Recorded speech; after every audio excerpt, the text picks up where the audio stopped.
Hello, welcome to Guide Glimpse. How to change download location in Microsoft Edge. This video, I'm going to show you how to change your download location in Microsoft Edge. This is very useful when you don't know where the download is or if you just want to change the place where you download stuff in Microsoft Edge. So the first thing you need to do is open up your Microsoft Edge and click on the three dots on the top right. After clicking that, click on Settings right here down below. After clicking on Settings on your left corner, you will see Downloads below Default Browser. Just click on Downloads. Once clicking on Downloads, you will see this location. And once you're here, click on Change.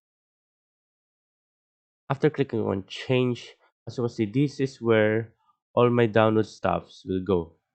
As you can see in here, it goes to Downloads. But you can change it by clicking, for example, I'm going to click Pictures. After I click Pictures, I'll just click Select Folder. As you can see, it went to Picture, but we're going to bring it back to Downloads because that is where the place I want my downloads to be. And then I click Select Folder. So there you go.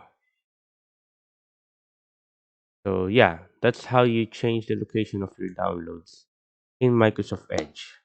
And a little bit of bonus tip, um a little bit of a bonus, you can turn this on so it will ask you what to do with each download. I hope you guys like the video and hope you guys enjoyed. Thank you. If you like the video, please consider giving us a thumbs up and subscribing for more content like this. Thank you.